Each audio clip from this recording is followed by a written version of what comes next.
Kaya mo bang tanggapin ang isang pagwawakas upang masimulan ang panibagong bukas ng iyong buhay?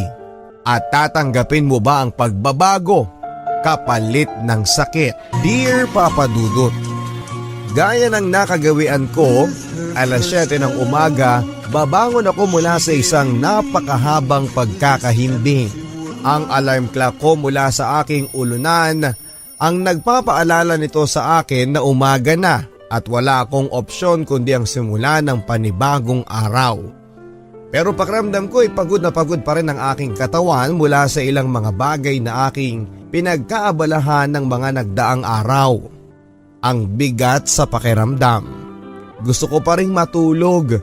Gusto ko pa rin ipikit ang aking mga mata na para bang hinihila ang aking katawan na bumalik mula sa kama at sa mga panaginip na umaangkin sa aking katauhan kapag ako ay tulog. Hanggang sa tumama sa aking mga mata ang sinag ng araw mula sa bukas na kortina sa may bintana. Hindi ko pala iyon naisara kagabi dahil sa sobrang pagod na rin. Nakakasilaw ang liwanag na yon, dahilan para bumangon ako mula sa aking posisyon at balak na itabing muli ang kortina para mawala ang liwanag mula doon. Humakbang ako papalapit doon, mga 5 hakbang yon. Hanggang sa nakita ko ang isang puno mula sa bintana. Halos iilan na lamang ang kanyang mga dahon na parang nagbabadya ang kanyang pamamaalam. Ngayon ko lamang napansin yon mula sa aking bintana. Siguro dahil kakaiba ang itsura niya ngayon o dahil sa masyado kong abala sa ilang mga bagay para bigyan ng pansin ang puno na yon. Umihip ang isang malakas na hangin. Dahilan para lalong manlagas ang natitira pa niyang mga naninilaw na dahon. Nagsayaw ang mga dahon sa hangin hanggang sa lumagpak sa lupa sa hindi kalayuan papunta sa isang halaman na tila pasibol pa lamang. Maberde na para bang pinagdiriwang ang buhay na meron siya. Tila may lakas ng loob na ipagsigawan sa mundo na kaya niya kahit ilang bagyo pa ang dumaan. Napangiti na lamang ako sa sarili ko. Tinapi ko ang noo ko dahil kung ano-ano mga bagay ang pumapasok sa utak ko matapos kong sumilip sa may bintana. Lucas, gising! Ano bang nangyayari sa'yo? Mukhang nawawala ka naman sa sarili mo. Pati yung mga puno napagtitripan mo na. Sabi ko sa aking sarili. Muli akong napaupo sa aking kama. Hindi ko nga muli na isarado ang kortina hanggang sa kumalat na ang liwanag sa buong kwarto. Nawala na ang antok ko dahil sa mga bagay na naisip ko kanina. Hanggang sa tumunghay ang ulo ko at nakita ko ang isang malaking salamin na nakaharap sa akin. Nakita ko ang isang imahen na nakatitig sa akin. Isang refleksyon ng lalaking makisig at tila may ipagmamalaki sa sarili niya. At dahil nga sa boxer short lang ang suot ko, halos nakita ko ang kabuuan ng aking katawan. Hay naku Lucas, gwapo ka pa rin. Walang kupa si Lucas. Manang-mana ka talaga sa iyong pinagmanahan. Natatawang pagbibiro ko. Hindi pa rin kumukupas ang kakisigan ko. Maporma pa rin ang mga kalamnan sa aking bisig, dibdib at tiyan. Ito ang resulta kapag halos patayin mo na ang iyong katawan sa gym para lang mapalipas ang oras. Para lang makalimutan ng maraming bagay. At least, kahit pinahirapan mo ang iyong sarili, sa huli ay ikaw pa rin ang panalo dahil sa hulma ng katawan mula sa sakit at pagpapagod mo. Isang maala-adones na lalaki ang nakatingin sa akin. Hanggang sa dumako ang aking mga mata sa mata na nakatitig sa akin. Tila may lungkot na ipinapakita ito. Malamlam na halos iniiwasang tumawa. Pinilit kong iwasan yon pero kahit na anong gawin ko ay hindi ko matakbuhan ang katotohanan na kailangan kong harapin. Noong sandaling iyon ay halos bumalik na muli ang aking alaala sa lahat ng mga pangyayari sa buhay ko. Ang bawat detalye, ang bawat anggulo. Masaya ang buhay na meron ako. Ano pa ba ang mahihiling ko? May pagmamalaking trabaho, sapat para sa isang pamilya. Isa akong quality control supervisor sa isang kumpanya at nakasalalay sa akin kung pasado ang kalidad ng mga produkto na ilalabas mula sa aming kumpanya para sa mga consumers nito. Inspirado ako sa aking mga ginagawa. Alam niyo ba kung bakit? Ikaw ba naman ang may magandang asawa at kabukhapan ni Marian Rivera? Ewan ko lang kung hindi ka gaganahan sa lahat ng gagawin mo. Siya ang inspirasyon ko sa lahat ng bagay. Kung bakit kailangang nasa ayos ang lahat. Simula noong nakita ko si Alina, nasabi ko na sa sarili ko na siya na ang babaeng ko kompleto sa aking buhay. Alam mo yung pagkakataon na nagpanama ang inyong mga mata, na parang kayo lamang ang tao sa mundo, na parang tumigil ang mundo. Wala kang pakialam sa ibang tao na nakapaligid sa inyo.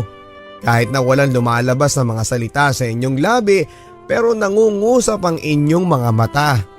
Kailangan bago matapos ang araw na iyon ay makuha ko ang kanyang pangalan o kahit numero lang. Yon ang plano ko.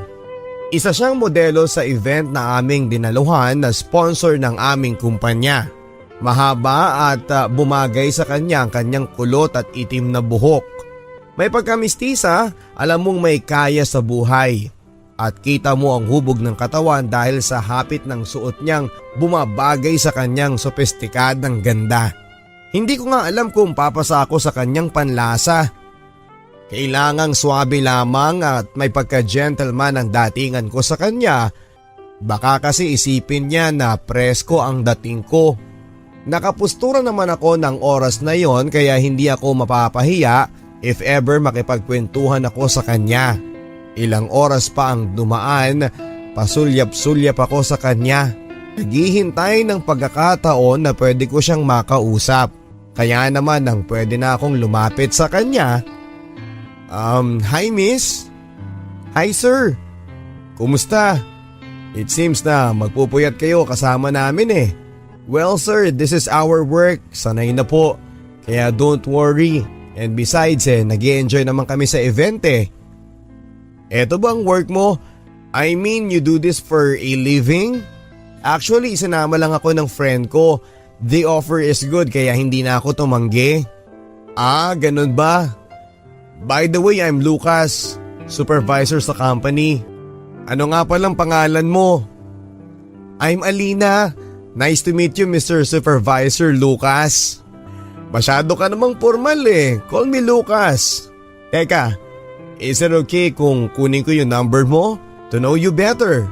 Yun eh kung walang magagalit. It's okay sir. If you need my help, you can text me, walang problema. Akala ko papadudot ay mahihirapan ako. Pero iba talaga kapag may halong yabang ang dating mo. Akala niya it's for business purposes pero iba talaga ang tama niya sa akin. Parang tumago sa puso ko. Lalong-lalo na nang lumapit ako sa kanya. Alam kong maganda talaga siya lalo na sa malapitan. Siya yung tipo na hindi mo pwedeng lokohin. Pangseryosohan kumbaga. At doon na nagsimula ang lahat sa amin ng babaeng minahal ko ng lubusan. Sinimulan ko ang panliligaw sa kanya. Hindi na ako nagpaligoy-ligoy pa, natawa na lamang siya sa akin noong una. Alam ko ang gusto ko at iyon ang maging bahagi siya ng buhay ko. Kaya naman ipinaramdam ko sa kanya ang magandang intensyon sa panliligaw ko. Pero tulad ng aking inaasahan, parang tipikal na babae. Magpapakipot sa una. May mga araw din na hindi siya nagre-reply sa mga text ko. Siguro ay nakukulitan na. Pero alam ko na may pag-asa ako. Hindi niya ako pag-aaksayahan ng panahon kung wala naman siyang plano sa amin. Tumagal ang setup namin ng ganon. Hanggang sa pakiramdam ko ay naging komportable na siya sa akin.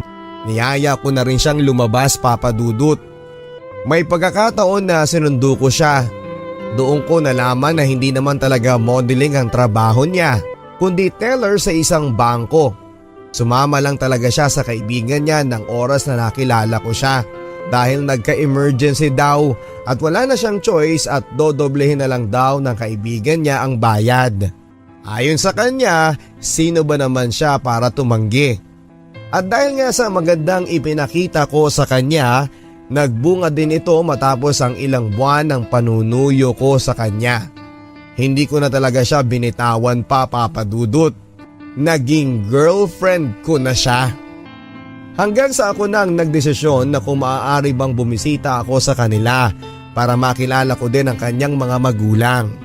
Noong una ayaw niya sanang pumayag, pero nag-insist ako na kung gusto niyang makakilala ng lalaking seryoso sa kanya ay dapat ay dumediretso sa bahay. Kaya wala siyang dapat na ikatakot sa akin. At isa pa ay nasa tamang edad naman siya. 25 siya noong una kong nakilala. Samantalang ako naman ay 23, 8 taon ang pagitan namin. Pero alam kong hindi naman yon magiging problema. Nakilala ko ang kanyang pamilya. 3 silang magkakapatid at siya ang panganay. May kaya sa buhay ang pamilya niya. Kaya naman kailangang ma-impress ko sila na karapat dapat ako para kay Alina. Hindi na bago sa akin ang makiharap sa ibang tao. Bahagi na iyon ng aking trabaho. Doon ako nag-dinner sa bahay nila at pagkatapos noon ay nakipagkwentuhan ako sa kanyang ama. May mga ilang tanong na ibinabato ito sa akin para siguro mas makilala ako. Wala naman akong dapat na itago. Sinasagot ko siya sa mga bagay na naaayon sa kung ano ang dapat kong sabihin at marinig niya. Isa lamang naman ang sinabi niya sa akin Kung seryoso ako sa anak niya, patunayan ko at kung plano kong lokohin wag na lang dahil hindi niya pinalaki si Alina para lang lokohin ng ibang tao. Matalino si Alina, Lucas. Kaya nga hindi ako nakikialam sa mga desisyon niya sa buhay. Mature na ito sa maraming bagay. Kaya nung ipinakilala kanya sa amin, alam kong pinaghandaan niya na tama ang lalaking ipapakilala niya sa amin ng kanyang ina. Mabuting bata ang anak ko. Yun ang pwedeng ipagmalaki ko sa iyo. Kaya sana, mahalin mo siya. Huwag po kayong mag-alala, sir. Magandang intensyon ko sa anak ninyo. Hindi ako magiging sakit ng ulo ni Alina. Ipinapangako ko po yan sa inyo. Sa pagkahaba-haba man ng prosesyon ay sa simbahan pa rin ang tuloy ng lahat. At eto ang pinakahihintay kong pagkakataon. Ang makita ko ang babaeng aking pinakamamahal sa harap ng altar.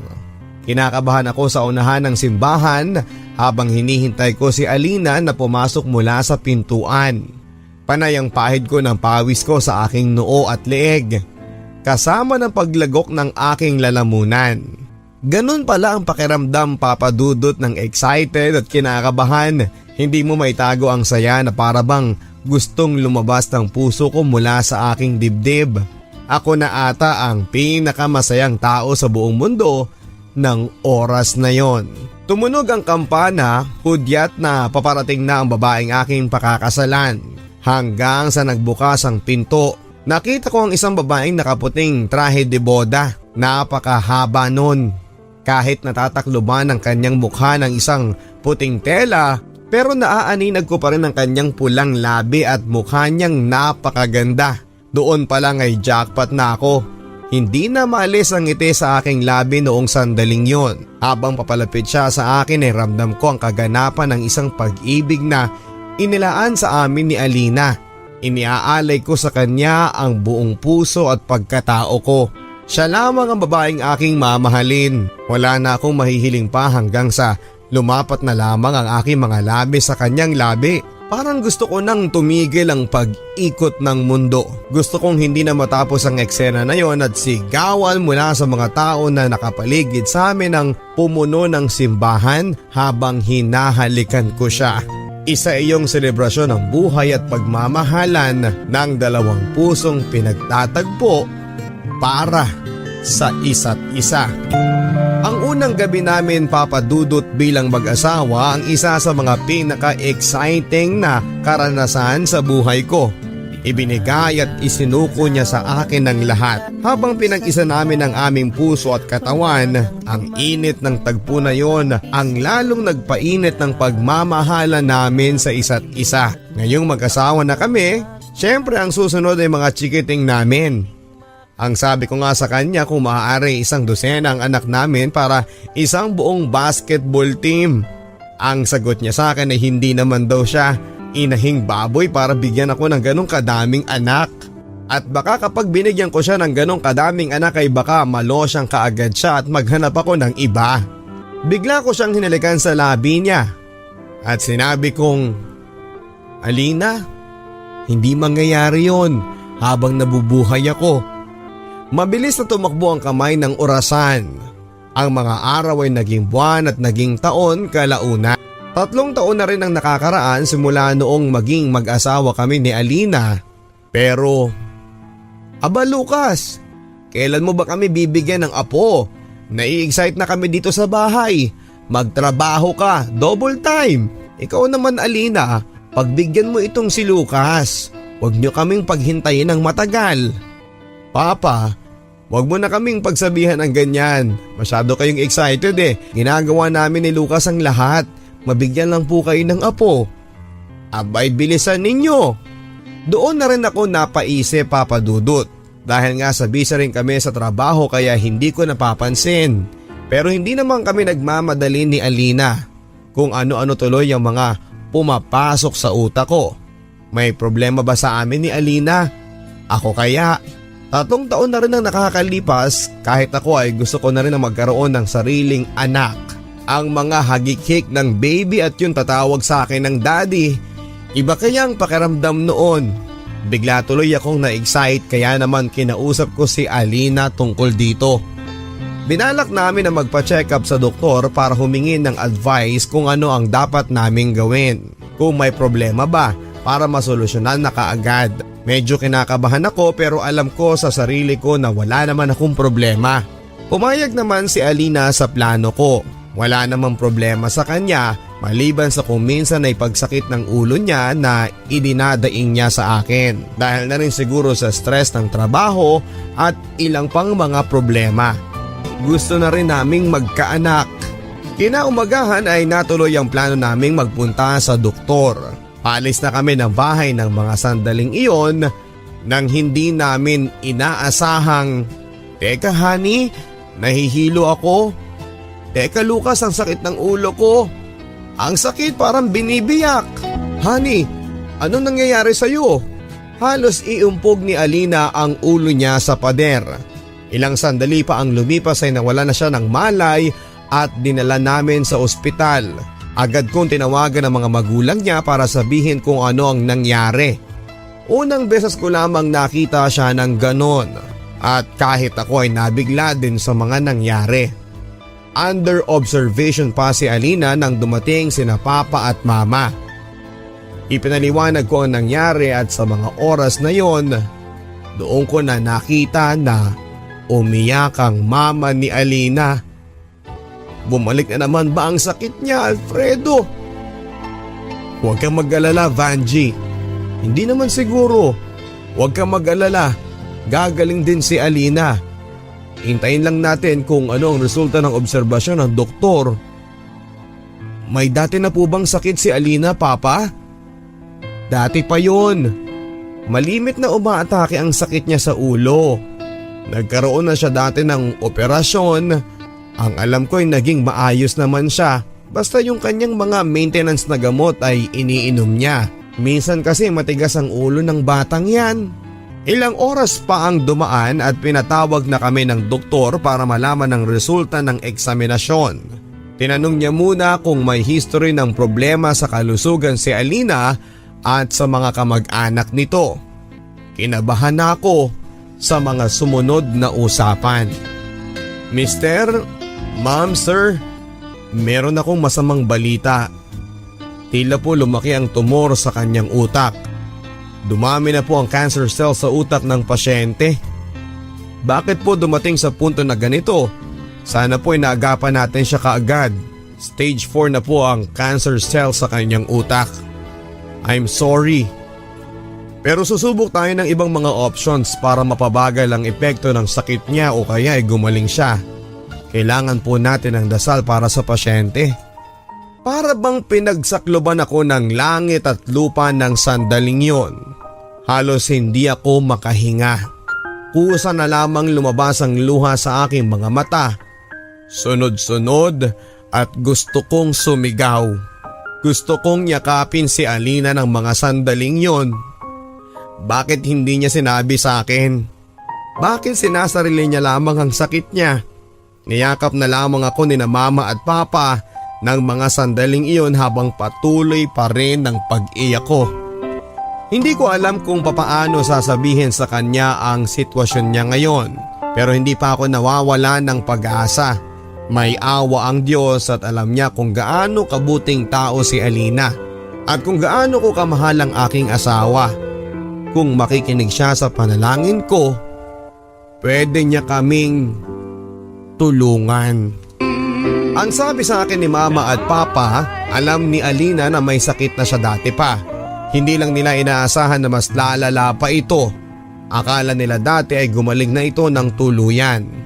Noong tinatanong nila ako kung dapat bang sabihin kay Alina ang sitwasyon niya ngayon, oo lang ang naisagot ko, pero nandun ang pag-asa na lumaban siya dahil gagaling siya. Para sa sarili niya, para sa akin at sa pamilya na bubuuin namin. Nang nagising si Alina ay nasa tabi niya ako, maging sina mama at papa. Hawak-hawak ko ang kanyang kamay at hindi namin tinago sa kanya ang sitwasyon na meron siya. Naluha na lamang siya nang malaman niya yon. Doon ko siya niyakap. Napuno ng mga hagulhol ang bawat sulok ng kwarto na yon. Mahal na mahal ko ang aking asawa kaya gagawin ko ang lahat para mabuhay lamang siya. Binuhay ko ang pag-asa sa kanyang puso at kahit na anong mangyari ay hindi ako aalis sa tabi niya, lalo na sa laban ng kanyang buhay. Yon ang pinangako ko sa kanya.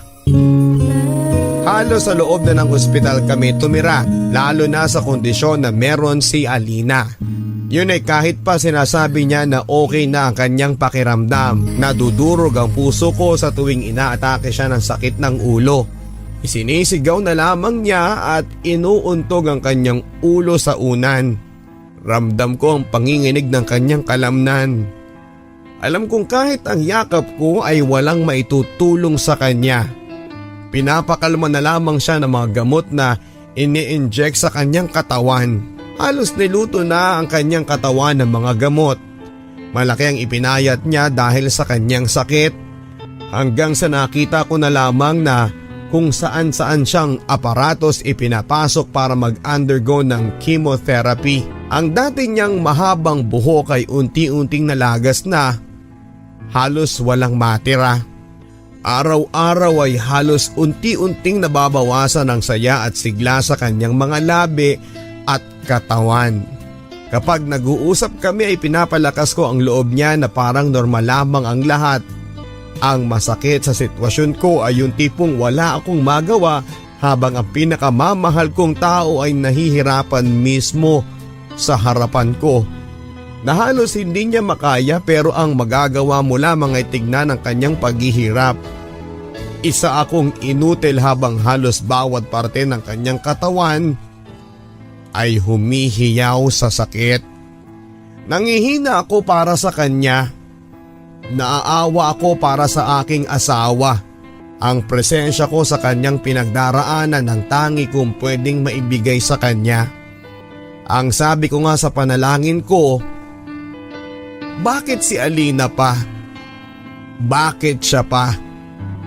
Kung maaaring akuin ko na lamang ang sakit na kanyang nararamdaman, gagawin ko para maiwasan ang sakit sa kanyang buong katawan. Nakita ko ang isang malakas na babae na patuloy na lumalaban para sa kanyang buhay. Kahit halos sumuko na ang kanyang katawan, ay patuloy pa rin siya sa kanyang paglaban. Lalo ko siyang minahal at habang lumipas ang araw ay pinaparamdam ko yon sa kanya. Kailangan niya ako sa tabi niya at hindi ko siya iiwanan. Hanggang sa isang araw. Umuwi ka na muna, honey, sa bahay. Wala ka pang masyadong tulog. Sige na, darating na sina mama at papa. Magpahinga ka naman. Meron ka ding sariling buhay. Ayos lang ako dito. Huwag kang mag-alala, honey. Okay lang ako. Huwag mo kong alalahanin. Si Superman ata ito Man of Steel. Teka, ano bang gusto mo? Meron ditong sabaw na mainit pa o prutas. Ipagbabalat kita. Ikaw ang gusto kong makasama, Lucas. Ikaw lamang, wala nang iba. Pasensya ka na, ha? Ano bang sinasabi mo? Bumabanat ka dyan, ha? Maraming salamat, Lucas, ha? Tingnan mo ko. Hindi ka ba naaawa sa akin? Hindi na ako sexy gaya ng dati.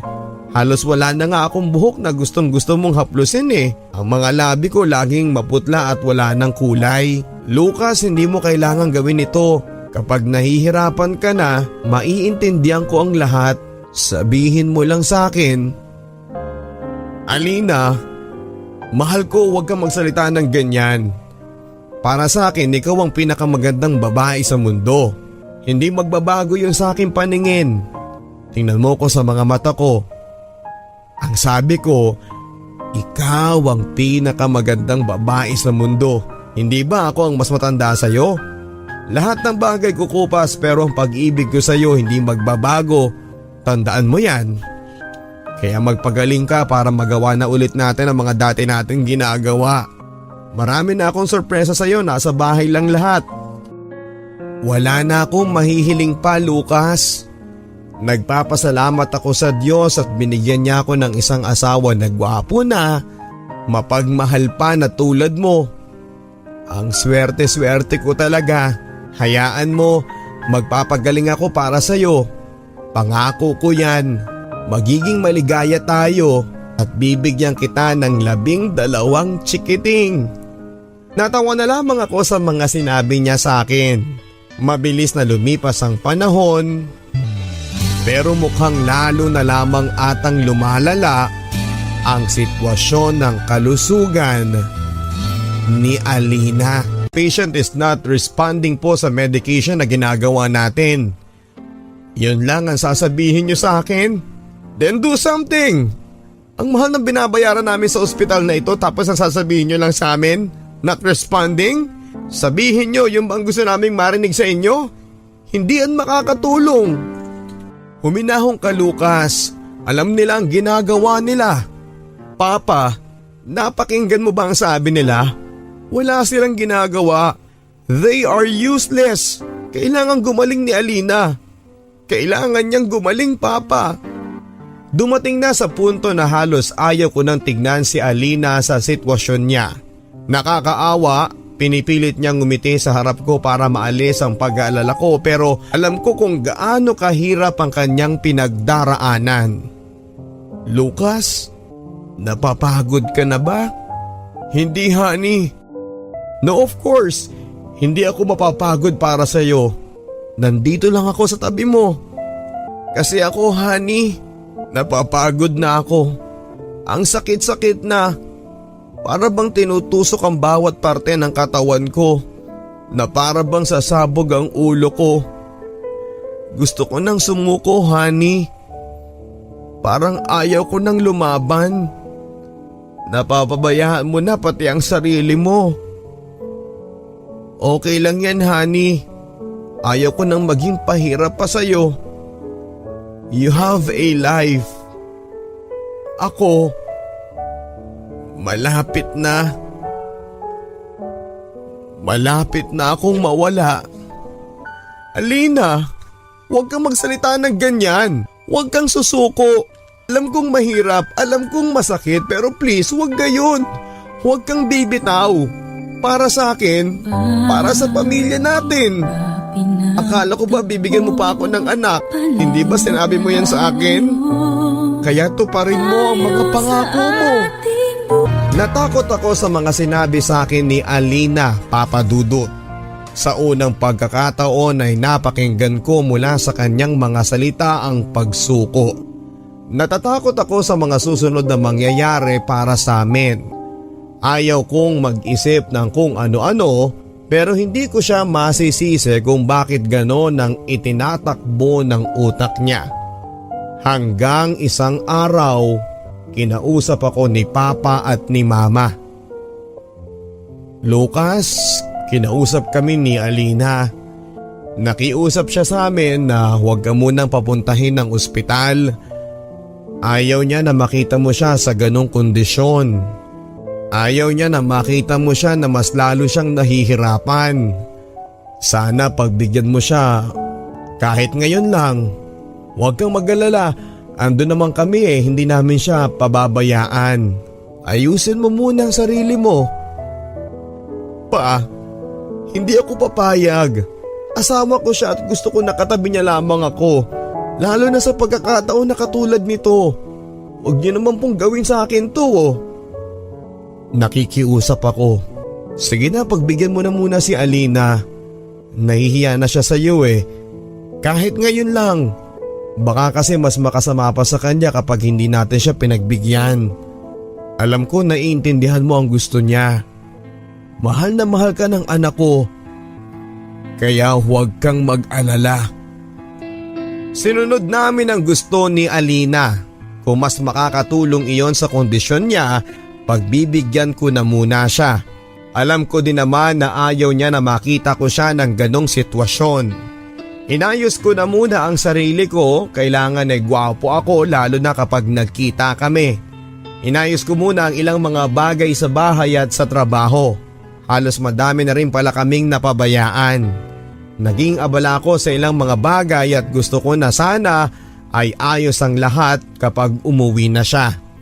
Gustong gusto ko siyang makausap at makita.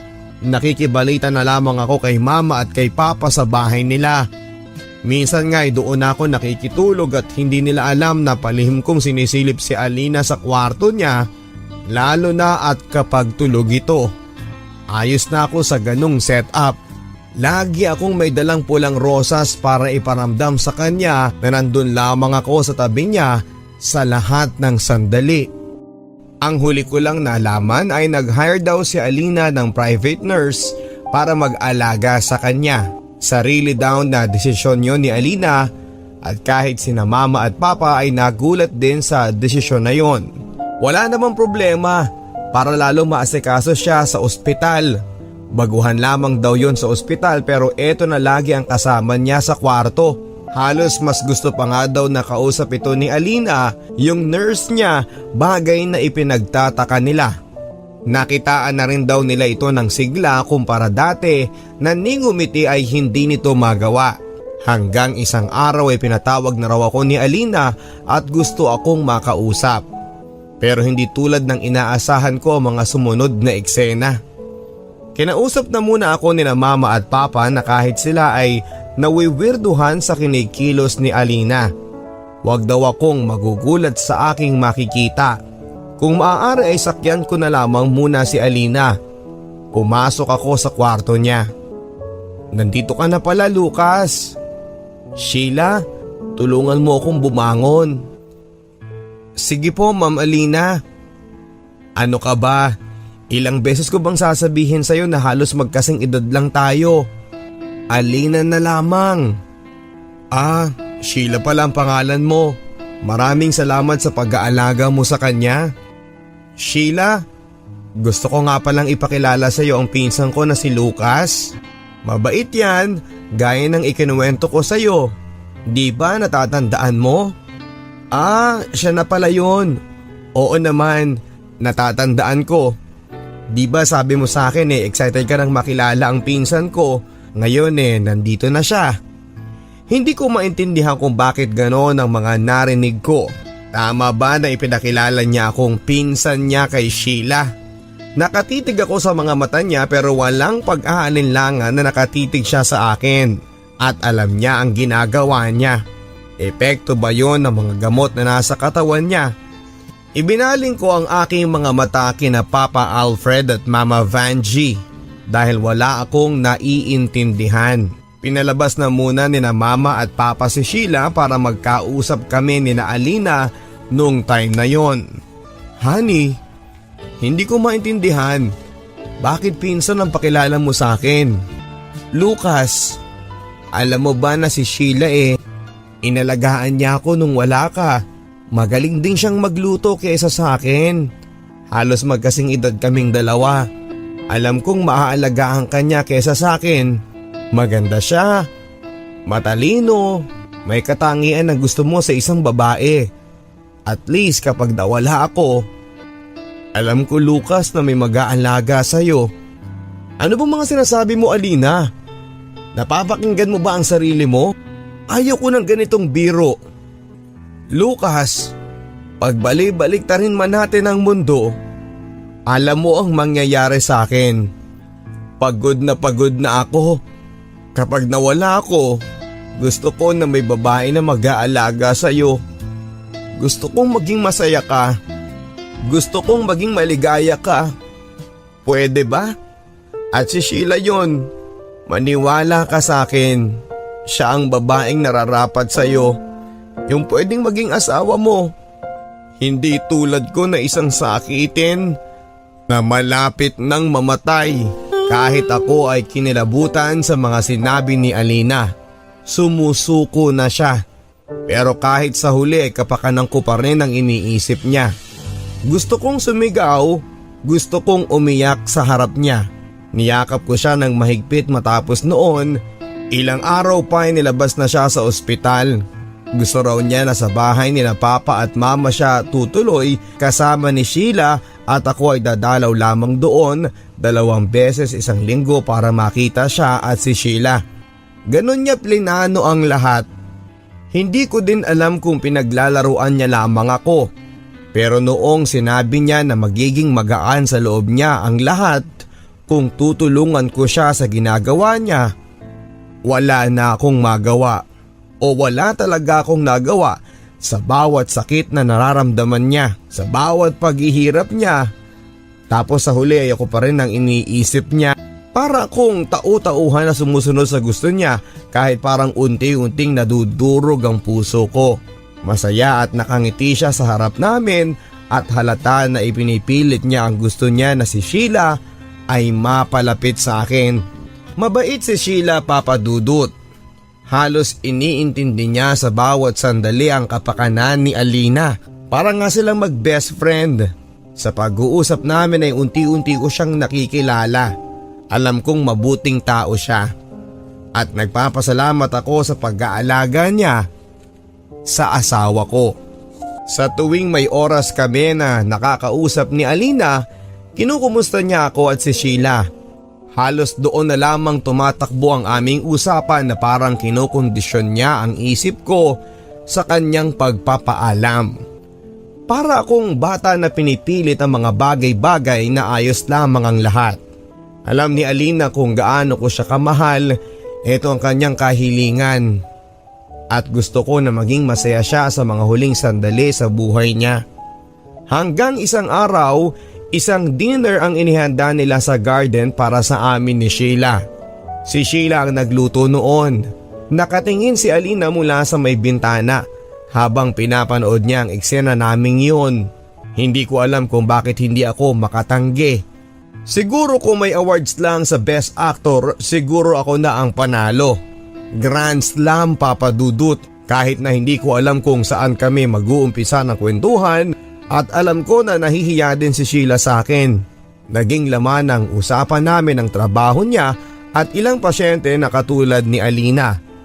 At nagulat ako sa mga sinabi nito. Sir Lucas, humahanga po ako sa inyo. Bakit naman Sheila? Magaan po ang loob ko kay Ma'am Alina. Hindi ko alam kung bakit. Kaya nung sinabihan niya ako na maging personal nurse niya, hindi na ako tumanggi. Alam niyo po ba na namatay din po ang mama ko sa cancer at wala po ako sa tabi niya.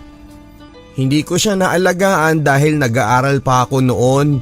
Sabi ko kapag nakatapos ako ng pag-aaral, ibibigay ko ang buhay ko sa pagtatrabaho. Lalo na sa mga katulad ni Ma'am Alina. Malakas po siyang babae. Alam niyo po ikaw lagi ang pinag-uusapan namin. Walang araw na hindi niya kinikwento yon. Ah, ganun ba? Si Alina talaga. Doon ko din po nalaman na hindi kanya pinsan. Alam ko, nababasa ko kung gaano kanya kamahal. Mahal na mahal ka po ni Ma'am Alina. Gusto niya na maging okay ka, lalo na kapag nawala na siya. Alam mo ang lahat? Oo. Hindi na ako bata para hindi maintindihan ang lahat. Pero mas humanga ako sa iyo, Lucas. Kasi kaya mong gawin ang lahat ng ito para sa kanya. Sinasakyan ko na lamang ang gusto niya. Baka kasi mas makatulong ito sa kanya. Hindi niyo na kailangang magpaliwanag pa. Naiintindihan ko po ang lahat. Nakakainggit nga po kayo eh.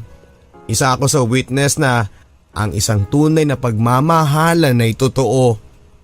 Kapag nalampasan ninyo ito, magiging maayos na ang lahat. Sheila, maraming salamat. Huwag po kayong mag-alala, kahit eto lamang ang kaya kong gawin para sa inyo, yun ay gagawin ko. Nagulat ako sa mga napag-usapan namin ni Sheila, Papa Dudut. Isa siyang napakabuting tao.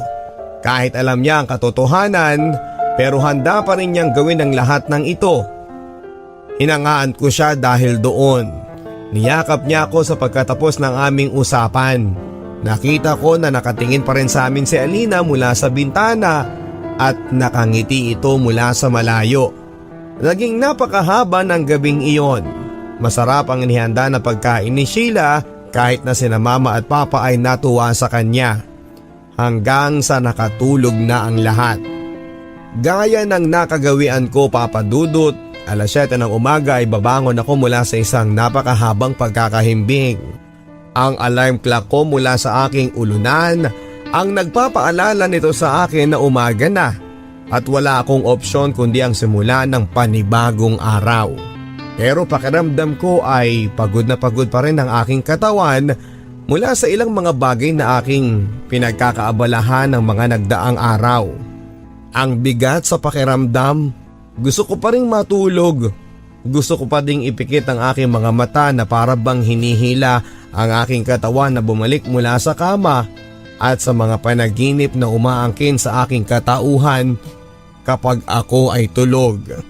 Hanggang sa tumama sa aking mga mata ang sinag na mula sa bukas na kurtina sa may bintana. Hindi ko pa iyon naisara kagabi dahil sa sobrang pagod na rin. Nakakasilaw ang liwanag na iyon, dahilan para bumangon ako mula sa aking posisyon at balak na itabing muli ang kurtina para mawala ang liwanag mula doon. Humakbang ako papalapit doon, mga 5 hakbang yon, hanggang sa nakita ko ang isang puno mula sa bintana. Halos iilan na lamang ang kanyang mga dahon na parang nagbabadya ang kanyang pagpapaalam. Ngayon ko lamang napansin yon mula sa aking bintana. Siguro dahil kakaiba ang itsura niya ngayon o dahil sa masyado akong abala sa ilang mga bagay para bigyan ng pansin ang puno na yon. Umihip ang isang malakas na hangin dahilan para lalong manlagas ang natitira pa niyang mga naninilaw na dahon. Nagsayaw ang mga dahon sa hangin hanggang sa lumaglag sa lupa sa hindi kalayuan. Papunta sa isang halaman na tila papasibol pa lamang. Maberde na para bang pinagdiriwang ang buhay na meron siya. Tila may lakas ng loob na ipagsigawan sa mundo na kaya na niya kahit na ilang bagyo pa ang dumaan. Napangiti na lamang ako sa sarili ko. Tinapi ko ang noo ko dahil kung ano-ano mga bagay na pumapasok sa utak ko matapos kong sumilip sa may bintana. Lucas, gising! Ano bang nangyayari sa'yo? Mukhang nawawala ka na naman sa sarili mo eh. Pati yung puno na pagtitripan mo. Natatawang sabi ko sa sarili ko. Noon naman ay muli akong naupo sa aking kama. Ni hindi ko nga muling naisarado ang kurtina hanggang sa kumalat na ang liwanag sa buong kwarto. Nawala ng antok ko dahil sa mga bagay-bagay na naisip ko kanina.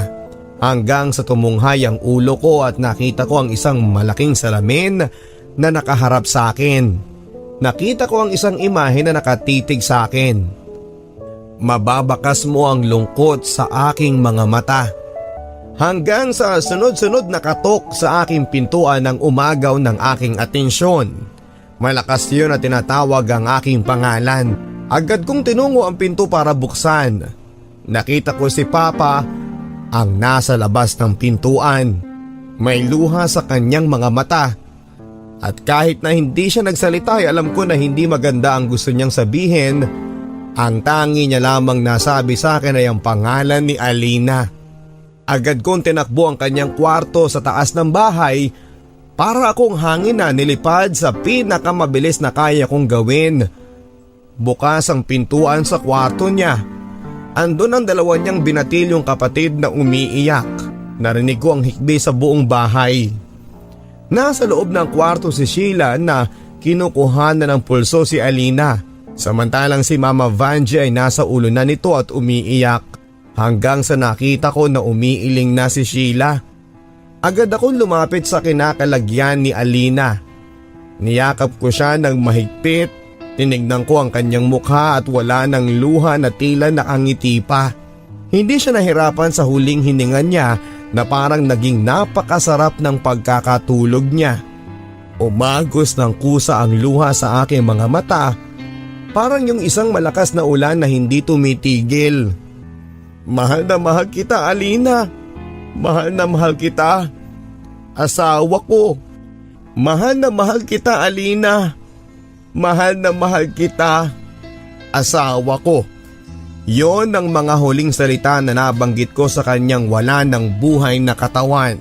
Tuluyan na kaming iniwan ni Alina. Isang mapagmahal na asawa, mabuting kapatid at anak, matapang na babae. Wala na akong masasabi sa kanya.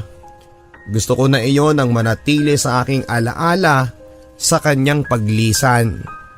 Inihatid namin siya sa kanyang huling hantungan. Andun ang halos lahat ng kanyang kaibigan, kamag-anak at ilang tao na malapit sa kanyang puso. Ito na ang pagtatapos ng kanyang kwento na isang napakahabang paglalakbay. Ngayon ay nasa piling na siya ng Diyos, malayo sa anumang sakit at baon ng pagmamahal ko sa kanya. Tuluyan ang nalagas ang dahon ng puno hanggang sa huling dahon nito para maging pataba sa panibagong binhi na sisibol sa paligid nito.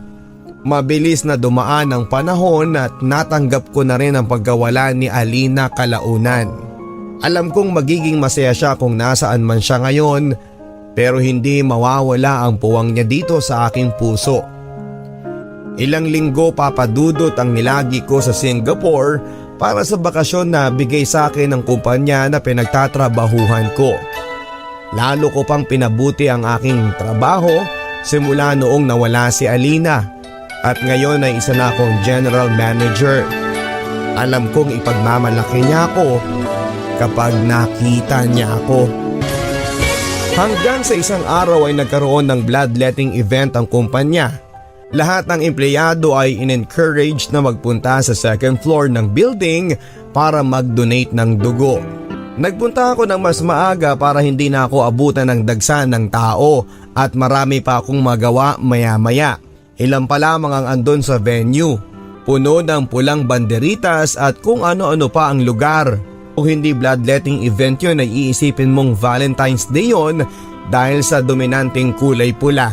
Hanggang sa nag-register ako at pumunta sa designated na lugar na naka-assign sa akin para kuhanan ng dugo. Ang una kong tanong ay kung maganda ba sa katawan ang pagdodonate ng dugo. Isang boses ang sumagot sa akin.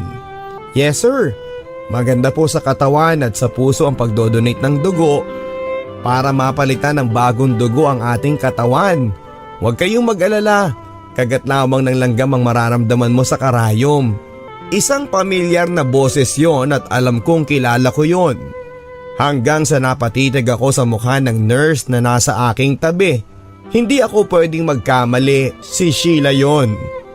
Masaya na nakatingin siya sa akin at kanina pa daw niya akong nakita kaya siya na ang nag-volunteer na lumapit sa akin para kumustahin ako. Kahit ako ay nagulat sa pagkikita naming muli. Ewan ko ba na parang hindi nawala ang ngiti sa aking labi ng sandaling yon. Nakipagkumustahan ako sa kanya at marami kaming napag-usapan habang kinukuhanan niya ako ng dugo. Basta ang huli ko na lamang na sinabi sa kanya, sabi mo magiging maganda ito sa puso ko ha. Naniniwala ako sa iyo.